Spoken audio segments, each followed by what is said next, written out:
Sebagian besar kawasan pertanian di Jepara merupakan pertanian palawija, contohnya seperti padi, tebu, dan jagung, yang banyak tersebar di wilayah dataran rendah Jepara. Selain palawija, juga terdapat area perkebunan seperti jati dan karet yang banyak ditemui di wilayah utara Kabupaten Jepara. Pada era Orde Baru, Kecamatan Kembang, Kabupaten Jepara mengalami perkembangan yang pesat di sektor pertanian sekitar tahun 70-80-an dan mengalami kemerosotan di tahun 80-90-an. Hal ini bisa diketahui pada tahun 1980, luas lahan sawah di Kabupaten Jepara mencapai 36.000 hektar, meningkat dari 28.000 hektar pada tahun 1970. Selain itu, produksi padi juga meningkat dari 100.000 ton pada tahun 1970 menjadi 200.000 ton pada tahun 1980. Perkembangan dan kemerosotan pertanian pada masa Orde Baru ini disebabkan oleh beberapa hal. Pada masa Orde Baru, pemerintah Indonesia meluncurkan program pembangunan sektor pertanian. Program ini bertujuan untuk meningkatkan kesejahteraan petani melalui pembangunan perekonomian.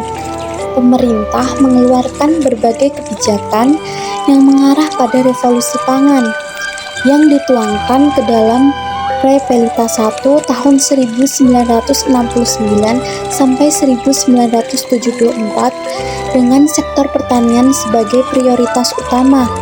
Kemudian Repelita 2 tahun 1974 sampai 1979 yang fokus pembangunan di luar Pulau Jawa, Bali, dan Madura dengan tetap mengedepankan sektor pertanian.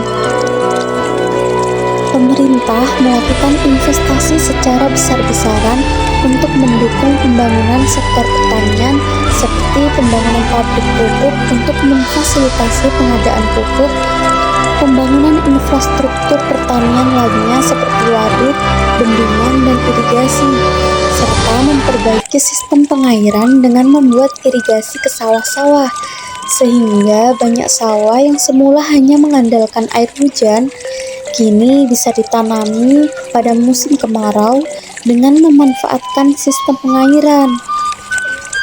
Selain itu, pemerintah juga mencetak sejumlah tenaga penyuluh pertanian, membentuk unit-unit koperasi untuk menjual bibit tanaman unggul, menyediakan pupuk kimia, dan juga insektisida untuk membasmi hama. Indonesia baru menerapkan revolusi hijau pada masa pemerintahan Orde Baru sebagai bagian daripada proyek ambisius pemerintah yang berusaha untuk memicu hasil pertanian dengan menggunakan teknologi modern. Pada awalnya, ide penerapan revolusi hijau dianggap sebagian kalangan telah menjawab kegelisahan rakyat akan tersedianya kebutuhan pangan yang terus-menerus meningkat. Namun, semua itu hanyalah efek jangka pendek yang dalam jangka panjang justru akan menjadi ancaman terhadap krisis pangan dunia. Sebagaimana yang terjadi di Indonesia pada dekade 80-an, pemerintahan Orde Baru berusaha mengkomando penanaman sejumlah tanaman bibit unggul yang diimpor dari luar negeri dengan menggunakan pupuk kimia dan bahan pestisida. Meski awalnya terkesan dipaksakan, patut kita acungi jempol karena pada saat itu Indonesia mulai menjadi negara yang bersuasembada beras. Namun hal itu hanya bisa kita nikmati untuk sementara waktu saja. Menginjak dekade 90-an, di daerah Kecamatan Kembang, petani kita mulai kewalahan dengan serangan hama yang terus-menerus terjadi dan menjadikan kesuburan tanah semakin merosot. Sedangkan pestisida yang selama ini diagung-agungkan sebagai solusi pencegah hama tidak manjur lagi. Pada kehidupan sosial masyarakat, terjadi kesenjangan sosial yang cukup lebar, terutama di antara para petani. Revolusi hijau yang digadang-gadangkan sebelumnya untuk memperbaiki ketimpangan yang terjadi akibat gagalnya revolusi agraria, pada kenyataannya hanya dinikmati segelintir orang saja. Salah satunya adalah para petani yang memiliki banyak tanah dan modal, serta aparat birokrat di pedesaan. Sehingga terdapat beberapa upaya peningkatan produksi pertanian digalakkan, seperti pembukaan lahan pertanian baru, mekanisme pertanian, penggunaan pupuk baru, mencari metode yang tepat untuk pemberantasan hama.